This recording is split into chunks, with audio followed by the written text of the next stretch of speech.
Yo, what's good? And welcome to Kind of Funny Games Daily for Wednesday, January 5th, 2022. I'm your host, Jan Garcia, and joining me is twitch.tv that's slash, not backslash, slash, Andy Cortez. ¿Qué pues, güey? ¿Cómo estás? I'm doing okay, Janet. Thank you for asking. I'm drinking some coffee. I'm still back home in Texas, and every morning my dad will kind of prep the little coffee pot for me because he knows Nice. that I'm a child and probably don't. If it's not a little Keurig thing, I'm probably not going to know how to do it. So he's like, "Okay, it's 4 scoops of this and fill the water." And he was like, "Do you just want me to prep it for you?" I'm like, "Yeah, that'd be awesome." I just push the button and it's ready to go. So I'm feeling pretty great. That's pretty good. What's your setup there? Is it just a Mr. Coffee? Is it like a elaborate machine? Because I'm also at this point in my life, like I used to use like the drip coffees and I put the grounds in, but now I've gotten so used to just the K cups that I'm just like slamming K cups into the machine. If it's not that, I'm like someone else has to make it because I'll have people even watch me. Like I'll have my brother watch me make it and it'll still come out wrong for some reason. Yeah, I figure if there's not a whole lot of ways to mess up coffee, I'd figure out a way. But it's the McCafe roast. It's the something I forget what Hmm. I don't really know. But it's all about the creamer for me, and it's the I got that hazelnut creamer, which is pretty nice. So yeah, it's like the scoops thing with the little fucking filter thing. Yeah, it's a little process that I don't think a whole lot of people are really doing anymore. But I think it's better for the environment, honestly, because all the K cups. They get into the ocean, Kevin. Bunch of crabs in Yeah, K it's cups those nowadays. crabs. They get really bummed out, dude. Yeah. That They're has been fucking mentioned. It's like, K-cups. oh, this is really bad for like the world, and I'm like, well, it's just one of those things. And I know what people are thinking. Well, you can get the reusable ones where you can refill them, but I'm like, Breaks I the don't machine. have the ground. Breaks- Yeah, you can get like a breaks the mesh machine. Yeah. and then just put the stuff in there. But the something with the scoops. The scoops are never right. So I'm like, that doesn't solve the scoop problem. So I'm just kind of stuck with it. We haven't standardized the scoop yet, Kevin.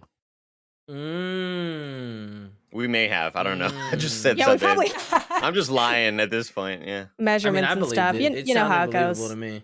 Thank you, Kevin. Yeah, I bought it. You're selling it. I'm buying it. All right, let's get into today's stories, which include a whole bunch of stuff. We got PSVR2 officially being revealed with its new details, a new Horizon VR game, Ubisoft Plus coming to Xbox, and more, because this is Kind of Funny Games Daily, where each and every weekday at 10 a.m. live right here on twitch.tv/kindoffunnygames, we run you through the nerdy news you need to know about. If you're watching live, you can correct us when we get stuff wrong by going to kindoffunny.com/you're wrong. If you don't want to watch live, you can watch later on youtube.com/kindoffunnygames, roosterteeth.com, or listen later on podcast services around the globe by searching for Kind of Funny Games Daily. Remember, you can use Epic Creator Code Kind of Funny on all Epic Store and Epic in-game purchases like Rocket League and Fortnite to help support the channel. To be part of the show, head over to patreon.com/kindoffunnygames, where bronze members or above get to write in, and silver members or above get the show ad-free, along with the exclusive daily post show. Some housekeeping for you. If you like all the PlayStation news you're getting today, remember that a new episode of PS I Love You XOXO is live. It's all about predicting PlayStation's 2022, which, again, the conspiracy theory, they must be on that early access because we were like, PSVR 2, who knows when it's coming out? Probably not this year. Greg's like, might not even exist. They might just throw the whole thing away. And they said, hold up, we hear the concerns. Let's show this immediately. And immediately outdate that section of the episode. So enjoy all those takes. We also just dropped a line of merch on kindoffunny.com/store, and it's hot. Let's go ahead and take a look at that new line of merchandise. I personally really like the sort of like gradient text sweatshirt that we have. I think we also have it like in maybe a t-shirt form as well. There's some fun tech stuff going on. Shout out Campfire Designs for That looks doing so a lot sick. of our merch. Damn. Did a kick-ass job. It's really nice. Finally have a line. It's been a while since there's been a line of merch, as opposed to just, here's a shirt, here's a hoodie, here's a sweatshirt. It's really cool having like, oh, this is this winter's drop or whatever. And I say winter, Janet, but right now in the Rio Grande Valley, it's 78 degrees.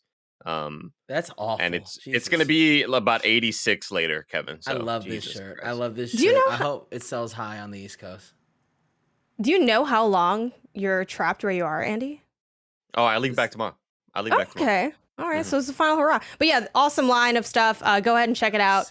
see what draws you in. Yeah, we got the black and white, we got the retro look. I think we do retro stuff really well. Like it's like a fine line between pulling from really clear old design ideas, but also making it like look good in this era. So yeah, definitely excited to be rocking those on our shows. Ooh, I was thinking about this yesterday because I'm like, and honestly, like, bias aside, I think the KindaFunny shirts actually fit me pretty well, which is surprising because I'm very tiny. So even like the women's cuts can be kind of like long or like loose on me. But I really like how the shirts fit, so I don't really feel like altering them. Like I was looking through my old t-shirts, like maybe ones I might cut up or change. But I was thinking yesterday, like I wish more companies had like crop stuff so that I don't have to just crop it after the fact. So yeah, I think I'll definitely be grabbing that one for sure. Other housekeeping stuff. We get to show off our abs, Kevin. You and I. My tum tum. It's like half shirtless Spider-Man situation going on.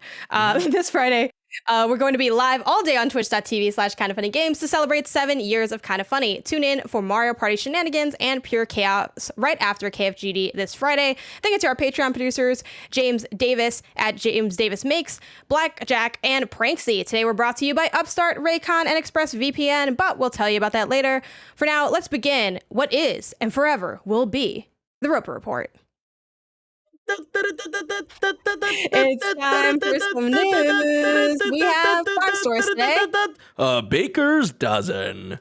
And we're going to kick it off, of course, with the VR stuff. And we are breaking this down to 2 sections. So we're going to first just talk about the details, and then we'll get into the Horizon stuff separately. So let's start with Sony confirms its next VR headset is called PSVR2. This comes from Taylor Lyles over at IGN, which shout out to Taylor, great tech expert over at IGN, and will actually be joining Blessing and Greg on Monday for PS I Love You XOXO to talk about PSVR2. So get all your hopes and fears in on Patreon today to talk about that. Again, Taylor's such a tech expert, so like I'm really looking forward to hearing that episode and what she has to say about like price predictions with like the specs and everything, and really deep diving using her expertise. Because I'll be out that day because it's my birthday, so I'm taking the day off. But let's get into the article. During its CES 2022 press conference, Sony shared new details on its upcoming successor to the PSVR, confirming that it is the PSVR 2, is the official name of the next-gen head-mounted display. During the press conference, Sony dropped a lot of new information on the highly anticipated headset. This included the names of controllers officially called the Sense controllers, which will offer things such as haptic feedback and a trademark feature available in the DualSense controller. The latest PlayStation blog post notes that PSVR 2 will feature an OLED display with a 2000 by 2040 per eye panel resolution. The headset will also support 90 hertz and 120 hertz with a field of approximately 110 degrees. Sony also notes that PSVR 2 will include 4 cameras on the headset and a controller tracking IR camera for per eye tracking. Quote, your movements and the direction you look at are reflected in-game without the need for an external camera, Sony notes in the blog post. And then I also want to draw in a couple additional details from that blog, extra info where they like highlighted, okay, these are the, fidelity things we want to shout out. One thing they mentioned was new sensory features. So, of course, like Taylor mentions in her article, the usual suspects are there, right? We got the 3D audio, all the stuff that PlayStation's been bragging about with the PS5. But there's also headset feedback. It's a new sensory feature that amplifies the sensation of in-game actions from the player. It's created by a single built-in motor with vibrations that add an intelligent tactical element, bringing players closer to gameplay experience. Then they throw in an example, which I love because I'm like, okay, what the hell does that mean? Gamers can feel a character's elevated pulse, for instance, during tense moments, the rush of objects passing close to a character's head, or the thrust of a vehicle as the character speeds forward. Honestly, it sounds a little bit horrifying, but I'm excited about it. Before we dive into the conversation, I want to pull in a question from probably Oliver, who writes in and says, Jan and Andy, hope the new year is treating you well. PSVR 2 is super exciting. The specs look great, and the Horizon project could be incredible. Spoilers for the next story. But I can't help but be a little bit bummed about it still being tethered to the PlayStation, with the majority of PC-based VR units using wireless. Do you see this as something that could hold back VR2 from mass market appeal, or will PlayStation brand be enough to make this a hot ticket item for the PS5? So thoughts on the one cable, and then thoughts on all these new details we now know about PSVR 2.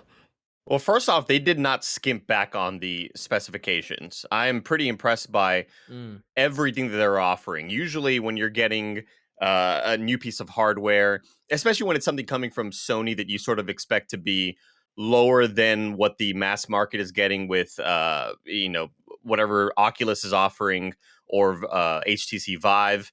The fact that this is going to be 4K up to 120 hertz in both eyes with that really nice FOV, I think that's really, really impressive, especially the fact that it's OLED. That changes the game quite a bit as well. I will say, though, that I don't think this holds back people from wanting to get it when it comes to a mass market thing, because I just don't think enough people are super aware of what something like the Oculus Quest even is when people talk about having a wireless offering. I think having the PlayStation name attached to it right now, like straight out the bat, is going to be enough for it to do as well, if not better, than what the first PSVR was able to do. Yeah, for sure. What is your background with VR? Do you have what peripherals do you have, if any? I have a PlayStation Eye, and that's it. That's it, Janet. I tried borrowing the PSVR, and I just do not have room in my apartment, Janet. I just do not have the setup for it. In my bedroom, I would have ended up hitting the TV several times. Would have been a bad situation. So my experience with VR as a whole, I messed around with a lot of the sort of first iterations of those really good VR stuff back when I was in game development, and I have not touched VR much at all since. What's your interest level, and then what does this announcement do for you? Do you think you'll be getting PSVR 2? I likely will not get PSVR 2. This is something that I will like to try out and see the tech of. But Janet, again, this will be another purchase that I would make and immediately not use 2 months into it. I'm barely using my PS5 as it is, much less. And now, granted, a lot of that just comes with certain release calendar things.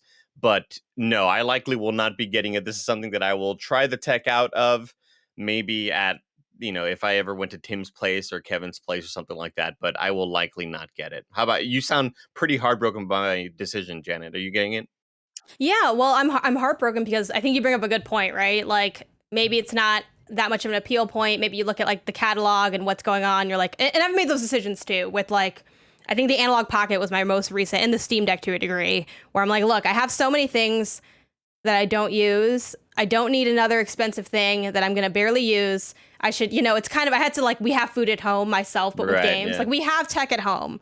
It got your, and I actually have my Oculus Quest off behind me, that I really have not spent very much time with. I have my PS Vita that I got a year ago for fun that I haven't spent too much time with either. Granted, that's older tech that I just got for the culture of it. But I think we all have those things. But what saddens me is that you chose that for this. You know what I mean? Why not let this be one more mistake? You make them Sure. already. Just pile right. it on. It could be a fun time. But for me, I'm definitely excited for PSVR 2. I'm definitely going to get PSVR 2.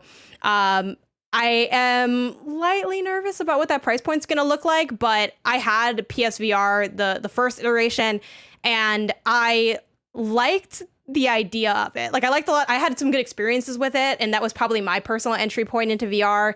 I got that before I got my Oculus Quest, and that's kind of where I saw the potential of what is going on in that space in terms of development and what kind of ideas are there, and thinking about conversations of what makes a good VR game or something that works in VR and doesn't. Should we have VR things in non-VR platforms? Does that defeat all these ideas and stuff? And I've had a lot of fun with that. And of course, Astrobot Rescue Mission is worth it alone, which sounds crazy because the device is $300 or something. But I swear that game's so fun that I just want everyone to have PSVR for that reason by itself. So I'm excited for VR 2 because the number one thing, like you mentioned, is the spacing issue. And admittedly, I'm sure you'll still need some space to do PSVR 2 as you do with even the Oculus Quest. You can do it in a really small space, but you kind of need a little bit of room to, comfortably maneuver and make sure that you're not stepping on anything or tripping up or having any issues. But I'm excited about just this having a single cable. I know that probably Oliver writes in, says that's kind of a negative, and I definitely wished it was wireless. Sure, but yeah. I get why it's tethered. There's other VR experiences that are also tethered. I think the fact that it's just a single cable is a huge step forward. And I also sort of I don't want to say have lower expectations for this because that sounds inherently negative, but it is like attached to a console and not like its own piece of standalone tech or attached to a PC. So I kind of approach it a little bit differently.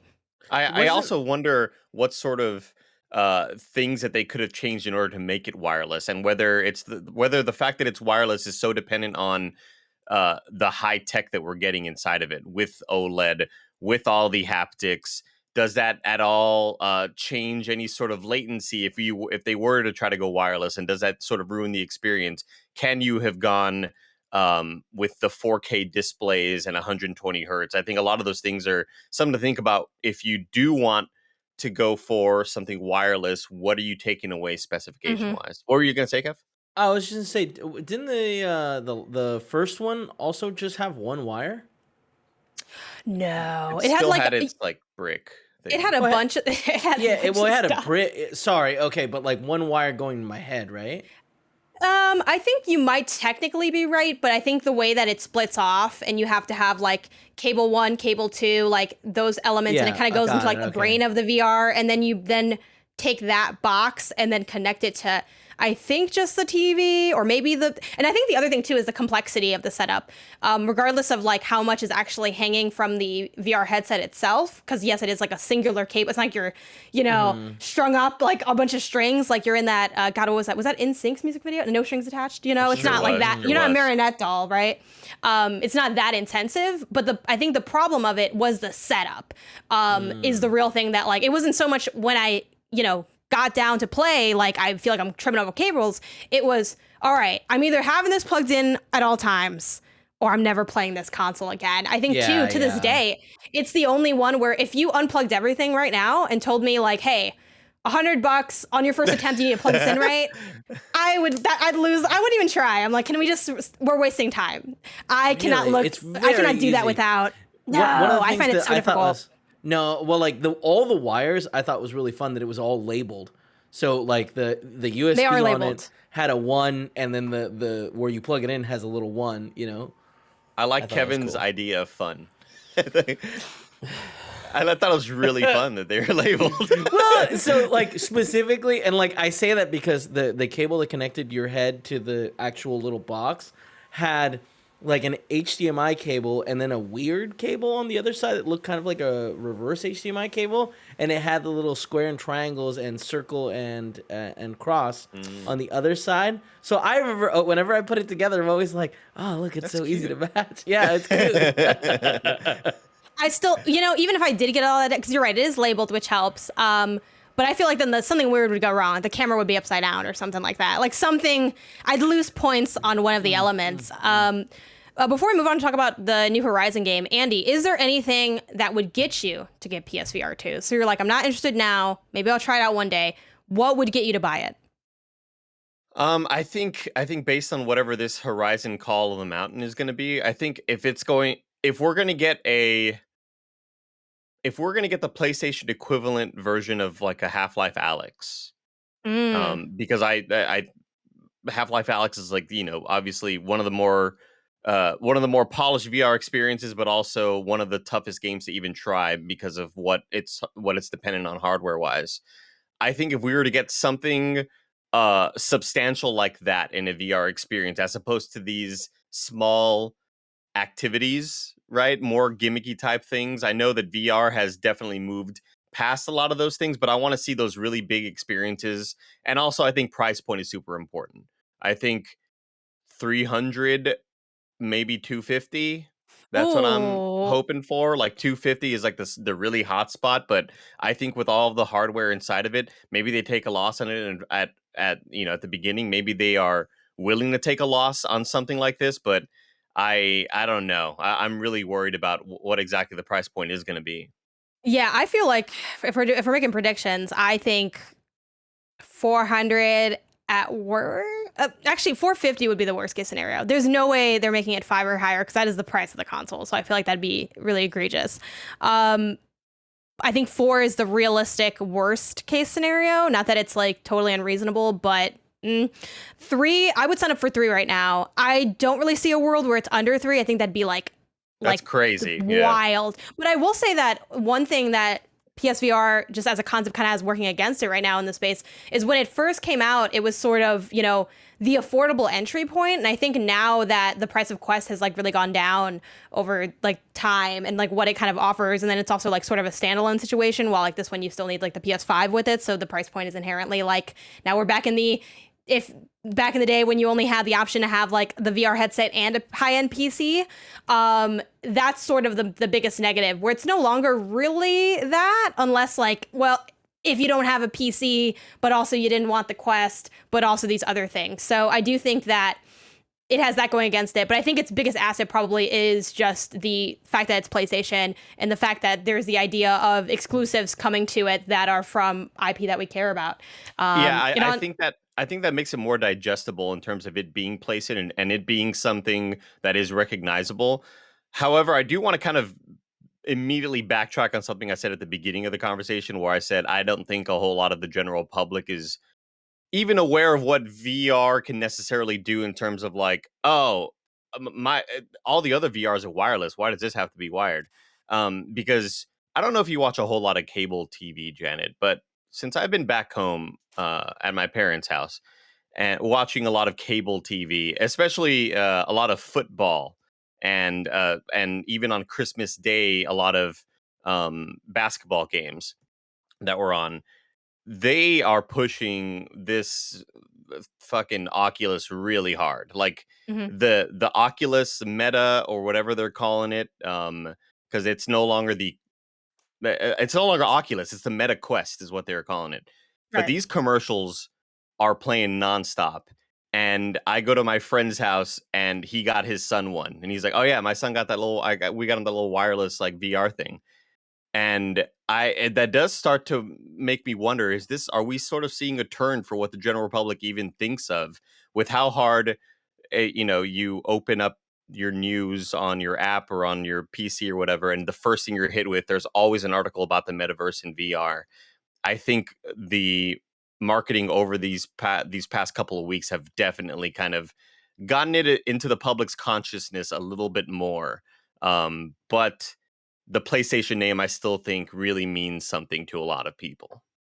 Yeah, I think so too. Again, having those staple IPs, which brings us to our next story. Horizon Call of the Mountain has been revealed for PlayStation VR2. This comes over from the PlayStation blog.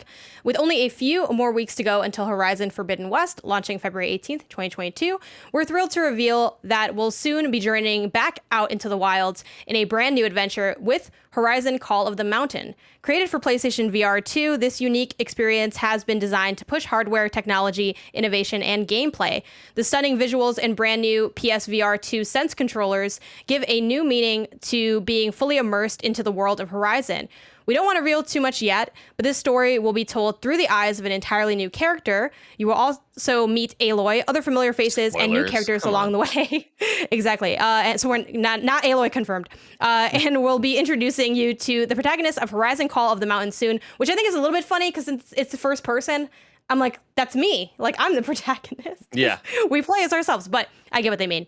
We're looking forward to welcoming VR fans into our wonderful Horizon community and giving you an unforgettable experience. Horizon Call of the Mountain has been proudly developed with the team at Firesprite, and we'll soon be revealing more about what you can expect from the game. Until then, check out the teaser trailer, which is playing now if you're watching the video version. And I think the real big deal here is, they did a really good job with this, because for me, like, I just started playing Horizon, the first one, like as a fresh first time playthrough. And obviously I saw some of the marketing and I was like sort of tangentially around like when that game released in terms of general conversation. Though, I was definitely more so playing Breath of the Wild, and it kind of eclipsed, I think, even some of the conversation happening around that game. I think that's everybody's experience with Horizon. Yeah, exactly. Except for, I think some people were like, no, man, I was digging into Horizon. Like, that's my thing. Like, so there are those people, but I didn't hear a lot from them at the time. And playing Horizon now, I was blown away seeing the tall necks. Like, I think I've seen them like in marketing and then of course like in, trailers for the new game. But I think them having that like tied to the VR experience specifically, because like that's, I mean, like who among us didn't like walk up to them and you like tilt the camera up and you're looking at them and they have like that big like that was such a cinematic moment. It's something you do over and over again in the game. Like I think that was a really smart positioning. What are your thoughts on this game? What do you hope it turns out to be? And like what are your expectations for what you would want to do in VR in the world of Horizon? Again, I do hope it's something chunky. I hope it's something meaty we're getting here, as opposed to walk around Aloy's sort of camp and meet some people and talk to them, and you see them face to face, and it's this really cool kind of personable experience, and then be wowed visually. I want I want like a 6 hour kind of campaign out of this.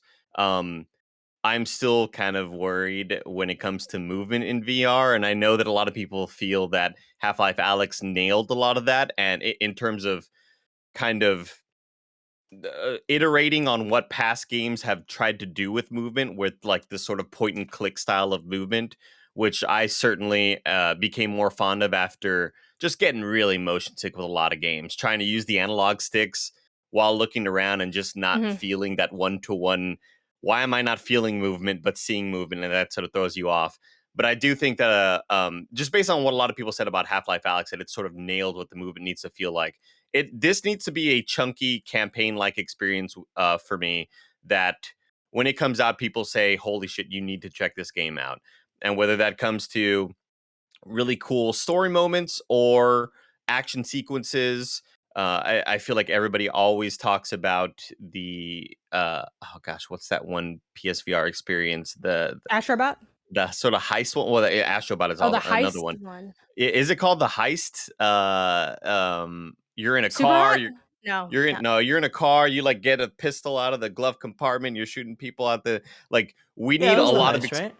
Yeah, London It, the it heist is became kebabs. it became blood and something. blood and truth. Yeah, blood and truth. Thank Yeah. you, gamers. Thank you, Kevin. We need something like that that's going to have these really cool moment to moment things, but not just to be here's a roller coaster attraction. I want something with like I'm looking at somebody and I'm picking my dialogue choices, maybe, or I'm inherently sort of affecting what the gameplay and what the story is going to be, as opposed to just here's an attraction that you could show your friends when they come over on Friday and have them be wowed by it. I want like an actual really cool experience. Yeah, I definitely got that vibe too. Like, or that's my number one concern for how substantial is it really going to be. And it's so weird because like a teaser trailer always gives you absolutely nothing. It's like just like a quick vibe, right? It's like, oh, like you remember like there's big things and like that's crazy. Like that's all this Yeah. really was. I did kind of get the sense that like I'm curious as to who we're going to be playing as, and they said we're meet the protagonist later. I'm hoping there's someone like cool and badass. Like I'm thinking about this, I'm working toward the platinum on Horizon, so I'm doing all the side quests, and I forget the name of the character right now, but there are some characters like in the hunting lodge that you meet that are really cool in their own right. Like they are skilled hunters and they've been living out here for forever and they've like risen up the ranks. Like I want to be someone. I want to be like that cool NPC that you meet and you're like, wow, that person's a badass. Like, I want to be that character and I'm meeting Aloy and I have my own role. I'm a little worried that I'm going to be like random townsperson who like shoots a bow for the first time. Like, really, conversely, I think the movement thing I'm really curious about as well. I've played a good amount of VR games, but genres are here and there. And I feel like I haven't. I'm wondering how combat would work in for Horizon in VR, because I'm thinking about how much I rely on the dodge in that game Yeah. and that quick movement, like whether it's teleportation or analog sticks, I've never been like that great at. Granted, Horizon is also known for its slowdown mechanic, which it has like when you aim and you can like increase that. So I'm most Oh, curious that's about like how is that going to work? I was saying, man, slow down sounds like you're asking for motion sickness problems. Like jumping through the air and just seeing everything move in slow mo sounds like a disaster. I think it's likely going to be a bit more cover shootery, where maybe you're sort of maneuvering through this sort of space and you duck down in grass to sort of hide for a bit, and then you can pop up and shoot when needed. I Yeah, I mean, this sounds really, really neat. Again, it sort of needs to hit uh, it needs to be substantial. It can't just be this sort of amusement park theme experience. I want there to be something, something worth playing, as opposed to just showing off. You know what I mean? And I'll tell you what, Right. something I'm also pretty excited about. I wonder what we see in terms of old PSVR games getting ported in a way to PSVR2, because I think there's a lot of really cool experiences there that would be, better experienced without seeing that sort of checkerboard screen view, where whenever you look at the first VR and you can see the pixelization, you could see each individual pixel if you try to not ignore it. So I'm kind of excited in that aspect as well. Yeah, like I really hope that I'm trying to remember if I know any of the details on like the licensing or like the exclusive rights, but Resident Evil's God, was it 4? Yeah. Everyone, that's currently exclusive to Quest 2, Meta Quest 2, right? I don't know like what the terms are of that, or like if it expires, but like I would love to see something like that on PlayStation. I think especially because Resident Evil has had such a home on PlayStation, especially in recent years, thinking of its like inclusion in the PlayStation collection, the fact that for Village, we got that demo early, like, before like it released on other platforms. So stuff like that I think is really exciting. Before I move on, I want to know, what IPs would you want to see VR integrations for, or like, VR spin-offs for? Let's assume this is awesome, it's substantial, it's mind-blowing, it's like the system seller. Like, what other IP do you want to see get VR treatment or get explored in VR? Oh, let me just deliver packages in Death Stranding. I feel like that's definitely, like, can you falling down that mountain in VR? Just slowly sliding into the water, laying down some ladders. Just seeing Sam's arms wail back and forth. Just peeing on some mushrooms, like drinking some Monster. Well, it's not Monster anymore, but like some energy drink. It was Monster. That's right. Those are the glory days. We used Rocking to be a the country. Baby. We used to be a country. We did. That's what I heard until Mom President, rip. That's like 10 minutes in. You'll be fine. Yeah. But well, it's like 10 Kojima minutes, so it's like 90 minutes. But y'all get the vibes.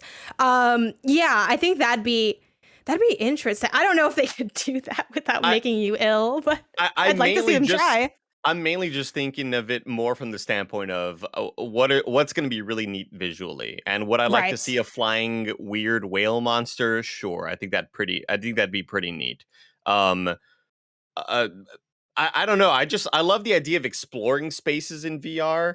I just can't. I'm not really sure what sort of, aside from this, what sort of killer IP I would want to see done in a really cool, substantial way that seems doable and not just fever dream. It'd be fun to do God of War, but I don't know if that'd be for me, just in the sense of the gore. Like, it gets kind of intense. Like, I don't like being too scared in games, and I find VR makes non-scary games scary. Like playing Doom in VR, like when you I think at the beginning of the game they kill you and you like experience them killing you, and I'm like, this is intense. Too much.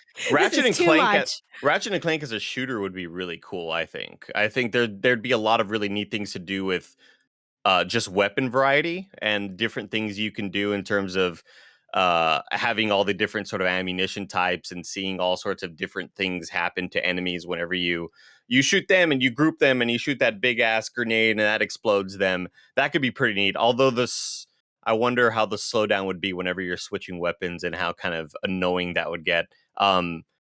Returnal would be pretty sick as a now, again, removing all the crazy movement of it. I just think the skill aspect of trying to maybe nail that dodge, they could figure out a way to make the movement feel good. I believe in them. I think dodge in VR is like the biggest challenge for people, and I'll be interested to see how they approach it. Before we move on, I do want to give a shout to, again, the fact that it's being developed with Fire Sprite, who made the Persistence, which is a VR game, it's like horror roguelike. It's super solid. I played through that on PSVR, the first one, and I thought it was really good. So I feel like on the laurels of that, I have some confidence that this will be one, substantial, and two, like well designed and like scary. Comfortable. No, it was super no, yeah, like why it was VR horror rogue review that I did. Why did I sign up? I was like, I bought this for work. I'm gonna use this VR, and it was so difficult. But yeah, it was scary. It was I was like, I'm gonna review enough games to pay for this PSVR that I bought. I did not, by the way, because it was difficult. But anyway, no, thank you. It's a different sort. This time around, though, I always think, Janet, I could just close my eyes, but like, what kind of player would I be if I did yeah, that? you're too committed at that point. Oh, I definitely no. Like I'll like look away. My thing with horror is to always like have my back like sliding against the walls at all time. I'm like, nothing can creep up on me because like nothing can be behind me. But yeah, I'll be interested to see what those experiences are like in VR, and like the headset vibrating seems really weird and interesting. But yeah, there could be a lot of creepy Last of Us shit done as well. I'm really especially with like the 3D audio, hearing like all the Factions noises is around VR. you. No, yeah, but I'm excited for like what kind of things they're doing with immersion, because I really like the dual sense. I think them bringing that into the sense controllers is going to be fun. Anyway, we can talk about this forever, but let's not. Let's instead talk about Ubisoft Plus coming to Xbox and Rainbow Six Extraction launching on Xbox Game Pass. This comes over from Ubisoft's post directly, which writes, Ubisoft announced that its Ubisoft Plus subscription will be coming to Xbox in the future. Originally launched for PC, the service allows access to more than 100 Ubisoft titles at a single monthly cost, with games and DLC available on launch day, and monthly rewards including cosmetics, boosters, in-game items, and more. But that's not all. Ubisoft also announced that Rainbow Six Extraction will be a day one addition for Xbox Game Pass and PC Game Pass members, allowing them to play on Xbox consoles and PC right from the game's launch on January 20th. Man, that's right around the corner. I didn't realize it was coming up so quick.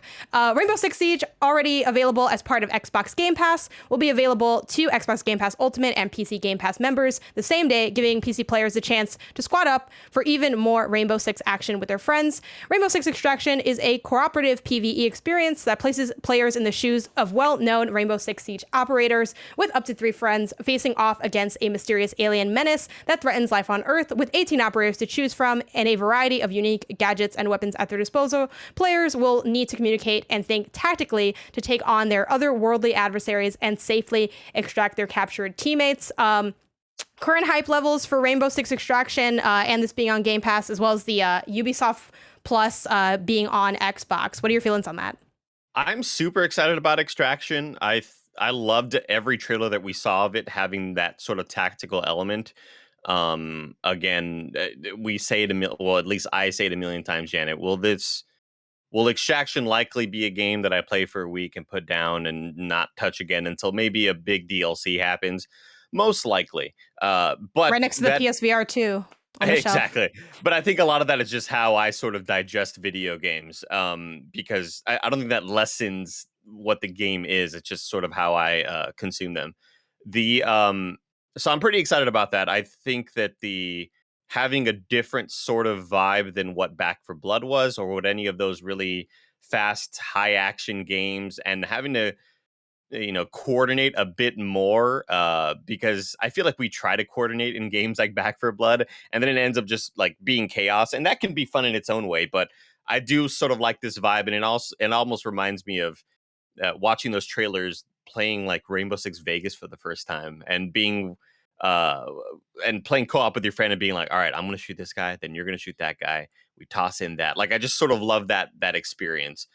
But goddamn, Game Pass, it just keeps on winning. And it's wild that we think of it now and it's going to have EA Play and Ubisoft Plus. What isn't the Game Pass going to have in the next year and a half? Well, so based on how this is written, and I don't know if additional stuff has come out afterwards, Ubisoft Plus will be on Xbox. It's not necessarily going to be on Game Pass, like how EA Play is integrated with Game Pass. But like, I don't think they've really talked too much in detail. Or what I'm curious about, because there's EA Play, and then I believe there's EA Play Plus. This sounds like I'm making it up. I believe it's the name of the title. And there's like, with EA Play, you don't actually get full access to like all of the stuff. You get like up to 10 hours. So what I'm curious about is maybe, or what I'm hopeful for, is that there'll be like a lesser version of like Ubisoft Plus that maybe could be tied in to kind of push you towards that subscription. Because that's the announcement, that it's originally on PC and now it'll be on Xbox, or it'll be coming to Xbox. I was about to say, God damn, they're about to just have everything now. What the hell? Like, what's the point of even signing up for any of those things? That's okay. So that makes a lot more sense. But still a really big win for them, the fact that they are getting Extraction day one. Yeah, and I think it shows that they have there's a relationship there. like between the companies in relation to Game Pass. And I think the Extraction example is like, well, I wouldn't say opening the door because I don't know offhand what the past Ubisoft releases and Xbox day one, like I don't know what that crossover has been in the past, but I think the fact that this is there points to the likelihood for more crossovers, because again, then that can help, if Ubisoft's goal is to up their, subscribers on their Plus membership, part of that is, hey, like, incentivizing that by maybe beefing up Game Pass, because then it can say like, hey, do you like having our stuff day one integrated? We have more. We have the, 100 plus games on here. But when I am hoping though that there's like a worser version just kind of lumped in, even if it's like that 10-hour thing. Like I think EA Play having that 10-hour thing, because you're already paying for Ultimate, so it's like, hey, 10 hours if you want it. If you don't, you're going to buy it, you can just get it. It's better than nothing. So I would love to see a little bit more of an entry point into it, because I think a lot of people want that, and like that's why everyone kind of read it that way. They're like, well, I mean, like this makes sense to kind of bundle these things together. And I see this as the beginning of just another relationship that Xbox has with publishers. I think that we're going to continue to see more and more jobs like this. And I had to double check the price point, but Extraction is going to be $40. So it's not going to be, it's not one of these $60 priced games, which is, I think, perfect. I don't think it needs to be a $60 price game just based on what it seems like it seems to be offering, which is essentially a multiplayer kind of experience without a whole lot of, we're not dealing with campaign stuff in this video game, I don't believe. Yeah, for sure. Do you think this being on Game Pass is going to increase the longevity of Siege Extraction specifically? I don't see why not. I think if anything, it also sort of bumps up the interest in Siege, bringing in more people into that multiplayer. I'm pretty excited for Extraction, and I think that Ubisoft clearly has a win here going with Game Pass. I think they've needed some sort of good press to happen with anything really, when it comes to games, when it comes to console exclusivity or stuff like that. I think this is a pretty big win for Ubisoft. So shout out to them actually getting a dub, because it's been a while since we've had positive news. Literally, I was looking at like, oh, everyone's so excited, and then I was like having flashbacks of like, poor working conditions and NFTs and like all this other stuff, and I'm just, there's a lot going on there, but definitely an exciting addition to Xbox, and I think a reminder that Game Pass just like keeps winning and going super hard just in the beginning of the year. It's only been a couple of days, but there's been so many like amazing announcements for what's to come. And I definitely am feeling like, the pressure for like whatever PlayStation does with Spartacus, because we were just talking about that on the episode that just aired for PS I Love You. And I think this is definitely like, the gap is becoming astronomical. And I'm like, oh man, this like needs to come out and be like pretty impressive to at least feel like it's in an up-to-date conversation in terms of what gaming subscriptions can be. Before I move on, I want to shout out Rodriguez Film in the live chat says, someday Game Pass might turn into cable. You get your basic package and then you add on premium channel, sports packages, etc. Or like how like the subscriptionification of like we have our own like millennial cable with Netflix and Hulu. YouTube TV. Yeah, like I think that's definitely a fair concern, Rodriguez, but I think because we haven't seen the start of that, I don't think it's time to worry about that. Like we have like... Really? Yeah, with because of Ultimate. With Luna, no, with Luna they have where you. I mean, but that's exactly what he's saying. I think it's $7 for the standard, and then you can upgrade the packages depending on what you want. Which I don't necessarily think is a bad platform. Specifically, if it's like I really like Ubisoft games, like it would make sense for me to get the Ubisoft package or the add-on on that. Kevin's game of the year, freaking Gods and Monsters, right? Yeah, I really enjoyed it. I put like fucking 60 hours into it, and like was Gods and Monsters the old name of the game? Yeah, I think so. Phoenix Immortal Rising was the new name. There we go. Gods and Monsters is so much better than that, but maybe it was too generic to use. It doesn't matter, you know what I mean? I don't know. It was a fun game. I think the closest thing to gaming, the cableization of gaming, is the current state in which the subscriptions are in conversation with each other. So it's like I have PS Plus and I also have Game Pass Ultimate, and like sometimes I have Apple Arcade. And like I think as those things branch out. I think that's the closest we'll get to the cableization of game subscriptions. I don't personally think, and I could be wrong because that happens fairly often, kindafunny.com/wrong. I don't really see Game Pass or any of its competitors having the power to get so much, but then being also able to like funnel their users to different places. Like, I don't think that end up being like advantageous or like work for the long term. I think especially when you think about how much smaller gaming is than like these other forms of like entertainment. And that's not to, gaming is definitely on the rise and it's grown and it's like more and more popular, and you see like the ads for it on cable and stuff and on TV and on Netflix and on everything else, but it's still not quite the same. Like, even if you think of the amount, like people always say like Game Pass is the Netflix of gaming, but if you look at how much stuff is on Netflix, like, let's reel it in. And that's not to shade Game Pass, because like it's never gonna quite exactly be that, but I get what people mean when they say that, and that's sort of how I see these playing out. But Andy, any predictions for like the future of game subscriptions? I mean, I continue to see Game Pass keep on getting more and more powerful. I do think, however, that PlayStation's offering in the future will be pretty substantial for whatever it is they decide to do, because they have the hardware, they have the SKUs. Think about, I think we still kind of, I think we may already be looking past the PS4 era and that last generation, but that's still a lot of hardware out there that you could still take advantage of, that people can still bring new life to. For people that maybe have a PS4 but don't really have a whole lot else with it. Here's $10 a month. Here's a bunch of games that you could play. Not only our exclusives, but whatever offerings from X and X Studio, whatever offerings from whatever publisher out there. I think there's a lot that Sony can do with whatever they're going to do in the future, and they have that cachet. They have the money, and they can definitely pull off something pretty big. Yeah, absolutely. Speaking of offerings, remember you can go to patreon.com/KindaFunnyGames where you can get the show ad-free. And speaking of ads, let us tell you about our sponsors.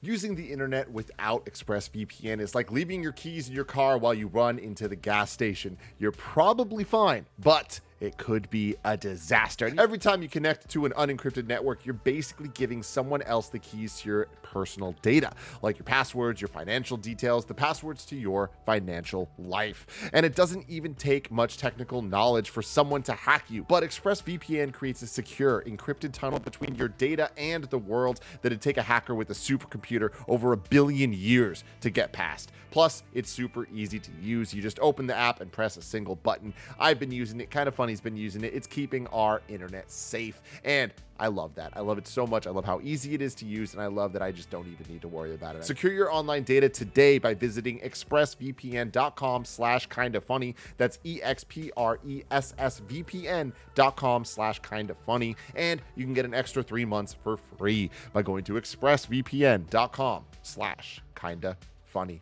What would it feel like if we were finally free of high interest loans or credit card debt? Well, Upstart can help you make that final payment so you can get ahead. Upstart is the fast and easy way to pay off your debt with a personal loan, all online. Whether you're looking to pay off credit cards, consolidate high interest debt, or fund some personal expenses, Upstart can help you get one fixed monthly payment with a clear payoff date. Rather than looking only at your credit score, Upstart considers other factors like your income, current employment, and credit history to find you a smarter rate. One of my really good friends did exactly this, and it helped him out so much. Just consolidating all of his debt into one place allowed him to focus and just take care of it. And now he's debt-free thanks to Upstart. Find out how Upstart can lower your monthly payments today. And when you go to upstart.com/kindafunny, that's upstart.com/kindafunny. Don't forget to use our URL to let them know that we sent you. Loan amounts will be determined based on your credit, income, and certain other information provided in your loan application. Upstart.com/kindafunny. There's so much going on right now, whether it's stuff you're excited about, like traveling, or stuff you'd rather avoid, like traffic. You can't always control the vibes out there, but you can control the vibes in your own head when you've got a pair of Raycon wireless earbuds in your ears. With Raycon's new everyday earbuds, they look, feel, and sound better than ever. One of my best friends, James Burke, he loves these things. He's always out there when he's running, when he's playing his baseball. He's a baseball coach, so he does a lot of those two things. And Raycon's new everyday earbuds look, feel, and sound better than ever. They've got an improved rubber oil look and feel and optimized gel tips for a perfect in-ear fit. Plus, you get 3 new sound profiles, so the sound is great no matter what you're listening to, whether it's a podcast like this one, or some hip-hop, or some rock, or anything in between. Right now, Kinda Funny listeners, you can get 15% off your Raycon order at buyraycon.com/kindafunny. That's BUYRAYCON.com/kindafunny to save 15% on Raycons. Buyraycon.com/kindafunny. Ghost of Tsushima has sold 8 million copies. This comes from Jeff Grubb over at GamesBeat, who writes, Ghost of Tsushima is one of Sony's biggest new properties. It was a global smash hit on PlayStation 4, and it got a boost when Sony released a director's cut version that also included updates for PS5. During a presentation as part of CES 2022 in Vegas, Sony confirmed that the game has sold more than 8 million copies in total. The company confirmed that number as part of a segment about its upcoming PlayStation Studios film and television projects. Sony plans to turn Ghost of Tsushima into a movie to capitalize on the success of the game. So shout out and congrats to Ghost of Tsushima at that 8 million. Andy, hype levels for this film, and also when do you think we're going to see a follow-up to Ghost? Is that something you have as an expectation or a desire moving forward? Definitely. If you would have asked me last year, though, I would have said, I'm fine. You know, I played kind of the first couple hours. I'm good. But this past year, I put about 70 hours into Ghost. Oh my God. Yeah, I saw you drink into that one character. No spoilers. Oh my goodness. This freaking game is incredible. I will say, I'm not as hot on Ghost as a lot of people, but I will say I do enjoy, like, plot-wise, the drama. Like, the drama of, like, what's going on around. The mechanics of that game they're the mechanic. Yeah. I think the stance system, like once the stances all come out, like it starts to sing, but I think pre that, I'm like, I'm just fighting really heavy people with shields. But once you get the stances, it's better.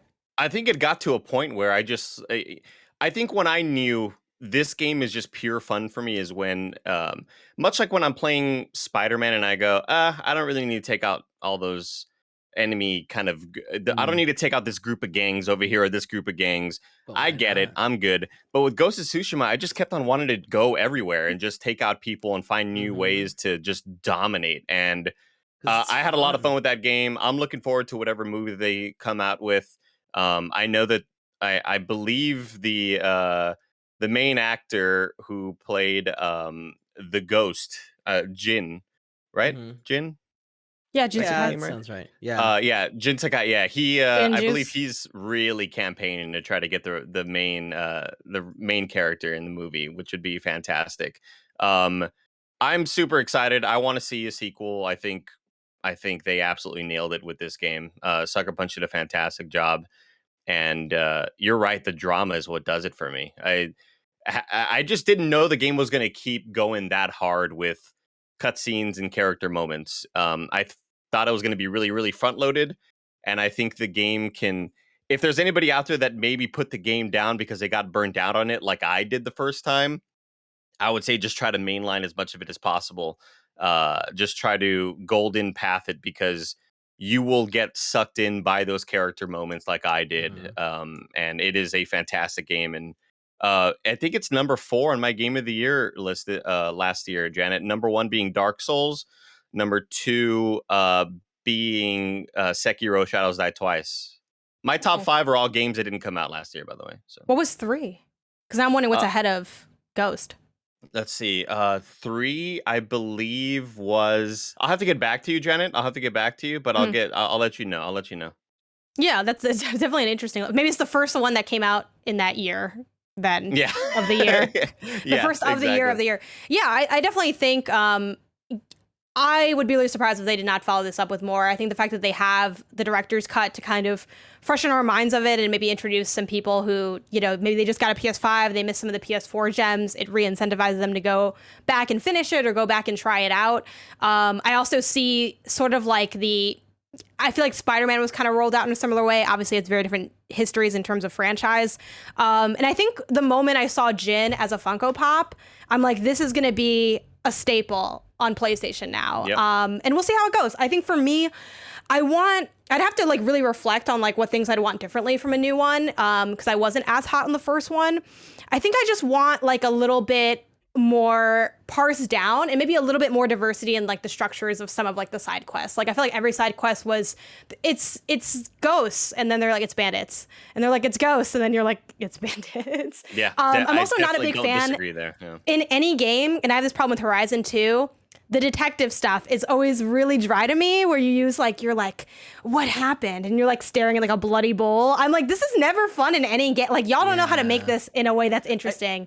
The Vin So Diesel. I'd want that a little spiced up. Yeah, the Vin Diesel in Fast 4 using his Batman detective powers can definitely get a little old after a bit. I don't disagree there. By the way, my top 5 of the year. Kevin, do you have any fanfare for me to play whenever I name number 5? Can you play like a little sound effect? Thank you, Kevin. Number 5 is Hollow Knight. Thank you, Kevin. Number 5 is Hollow Knight. Number 4, Ghost of Tsushima Director's Cut. Sound effect right there, Kevin. Thank you so much. Number 3, Mass Effect Legendary Edition. Kevin, let's hear it. There it is. Number 2, Sekiro Shadows Die Twice. And number 1, Dark Souls. That's my top 5, everybody. Oh, you're still going, Kevin. Oh yeah, it's supposed to stop. Is the dramatic effect. Yeah. So one thing I did really like though, I started playing a little bit of the DLC because I got like the director's cut version. I need to play that, don't I? Iki Island. I never played it. I think you would like it a lot because it's a little bit harder. And you're like the Perry boy, so I think you'll have a good time there. And I like they do like weird without spoilersing it, and I only played like the first like couple hours or something. They do some like trippy like sequences. Like I'm a big fan of like what's reality in games and in like movies and stuff, and they like kind of like fuck with your head a little bit on some of the sequences, which I really liked. And they have like some, I don't know if this is completely new, but I think like stuff that you can do with your horse. Like you can like do more combat-y things with the horse. And also there's more animals. So you can like pet like, oh gosh, I'm forgetting what the new animals. I think deer. You can like start petting some deer. I was like, this is a good game. So like, I do think I felt improvements. Not that, again, the base game was not bad. I think it's a good game to maybe even a great game. But like, I feel like they're like playing some of the director's cut. I'm like, I can really see this next one, like kind of knocking it out of the park in a big way. I immediately, Janet, when you say horse combat, I just envision the horse parrying and dodging. It's not that cool, but it's like not too far. Like it's not like Cruise and Blast level where you can like drive a unicorn, but there's some fun stuff in there. Speaking of some fun stuff, let's close out by talking about Discord seeming to be preparing for PSN integration. This comes from Hirun Cryer over at Games Radar, who writes the ability to connect your PlayStation Network account to Discord seems on the horizon. Earlier today, a post appeared on the official Discord subreddit displaying the PlayStation Network icon on Discord. Specifically, it appeared through the connection section of the Discord app, so it's clear that integration between the two services is primed to launch soon. According to poster, I never know how to read these, Jankasjet or Jankasjet, or whenever also you read Reddit usernames as part of news, it's always like really a wild time. Jank ESJT. Jenks JT. Yeah. Yes. Justin Timberlake fan. Who isn't, except for a lot of people. Discord shifts with every new update, unused stuff, and you can force enable this stuff. I saw something with the name PlayStation Network, turn that on, and boom. And then jumping down to later in the article, they mention kind of how we know this is on the horizon because of the like acquisition conversations, but we don't know the details. And then Huron writes, if things work like Xbox, though, we should simply see the option to link your PSN and Discord accounts together rather than a Discord app popping up on your PS4 or PS5. Right now, you can display which games you're playing on your Xbox console through Discord, signal to your friends when you're around, and from the new image on the original subreddit, it looks like PlayStation is going to have similar things for its players very soon. Do you have any expectations or hopes for this integration? Are you a big Discord user when it comes to gaming? Massive Discord user, to the point where I feel like it's just kind of the default. And if I have to use in-game chat, I'd probably just rather not use it. And that's kind of weird to say, but it's gotten to that point where I just would miss the quality of Discord too much. We use Discord for everything, and as soon as the pandemic hit, we tried other stuff at the beginning for like the first month or so, and then immediately just kind of defaulted everything to Discord. But it's so true. Like if I have to use Xbox chat, I'd probably just would not rather chat with friends or whatever, and just be like, all right, well, hopefully I'll just try to ping in game for you to communicate. Janet, when do you think that this like officially launches? Oh man, honestly, everything's moving so much faster than I thought. Like after that PSVR2 thing, I'm like, nothing I think is true. 2022 is crazy. I feel like Discord feels like a spring thing, but I feel like I'm mentally slotting everything from PlayStation for spring, like this and their subscription service, rumored subscription service. I'm like, in my mind, that's spring. But honestly, I could just see this unceremoniously dropping at any point on the PlayStation blog. Like, I don't think they'll make a big deal about it, and I don't think it'll have anything too crazy than what's expected. But I think they'll, shout it out, and we'll maybe see potentially some little mention on it on the console. Just to, I know this article mentions like there probably won't be like an app specific or something, but maybe just like a little ad type thing. Like when you boot up your PS5, it usually is kind of pointing to like PS Plus games or just news in general. So that's probably how I see it rolling out. So I think spring or earlier would be my guess. I don't know. We'll see. Can't wait. Yes, but PlayStation Discord integration is so far away, or not, I don't know. If I want to know what is coming to mom and grab shops today, where would I look? The official list of upcoming software across each and every platform as listed by the KindaFunny Games Daily Show hosts each and every weekday. Yeah, out today. It's so the levels got so high. Out today is Breakneck City on Switch, Arcadia Fallen on Switch, McDroid on Switch, Fears to Fathom, Norwood Hitchhike on PC, and Electrician Simulator on PC. Once again, proving that there's a simulator for literally everything. If you don't know if it's there, go find it. I'm sure you'll find it out there. McDroid. This has got to be some McDonald's. I was literally thinking of the same thing. I'm like, this is like McDonald's vibes, but then I'm just like, it's not. A McDroid sounds like, I feel like if there's a McDroid, it's probably in San Francisco serving up McGriddles or something. Like how there's those like robot cops rolling down this.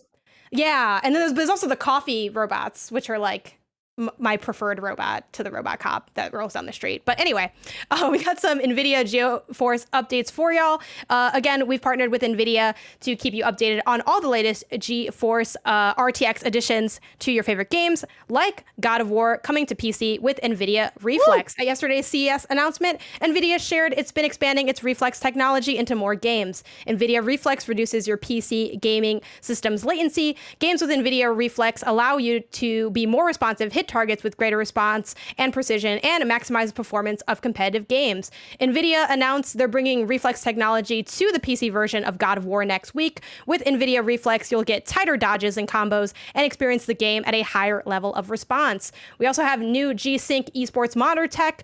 And for those of you who are looking for every sliver of performance, NVIDIA announced they are introducing the next advance in esports display tech. For over a decade, esports has been played at 1080p resolution to maximize performance. NVIDIA advances in G-Sync will now allow this high-end performance on 1440p, 27-inch G-Sync monitors and up to 360 hertz refresh. There's a video on their YouTube channel that breaks down the new tech. So definitely a lot of things to get excited about in that space. You're really good at the taglines. Like your branding is impeccable. You have probably some of the best branding on the internet, and that was even before the Times Square ad. I mean, that's NVIDIA. Frames win games. They've been saying that forever, and I totally agree. So like, I'm just really glad that we're sponsored by a brand that I really, really give a dang about. So thank you. Yeah, now I have no excuse for all the dodges that I miss in God of War, but we'll get there. Check me in real quick. I can't believe we're getting God of War on PC. It's so exciting. Are you gonna replay that then for the PC version? Oh yes, absolutely. It's gonna look stunning, and I am just really excited that I haven't touched God of War since really the game came out. Like legitimately since we had the review copies, I have not played God of War since. So it's really cool to actually be able to go back there and check it out. All right, for Slash, you're wrong. Not too many. We have some like random like nitpicks and details, like the NSYNC song with the puppets. It's gonna be me. A quick question that I want to address. It's gonna be me. Not free. Okay. For Call of the Mountains, we have nanobiologists coming in with the lore saying it implies that you're going to be in the Rockies, and then it kind of then talks about like the comics and like looking into that lore and how that might relate to what we're doing in the main campaign of that game. Other than that, we have Ratchet outright freezes the gameplay when pulling the quick select rather than slowing down time. I think that would work for like, the VR thing, says Kebabs. Druvenator with the EA Play shout out, which I think we did mention this. That, yeah, you can play the games, but this is the 10-hour trial unless you have like the higher one. And I think that's about it that we have here. Again, just kind of expanding on details on, EA Play and speculation on what that Horizon game is going to be. Tomorrow's hosts are Greg and Tim, we got for Thursday, and then Friday we have Tam and Tim Tam time. It is what it is.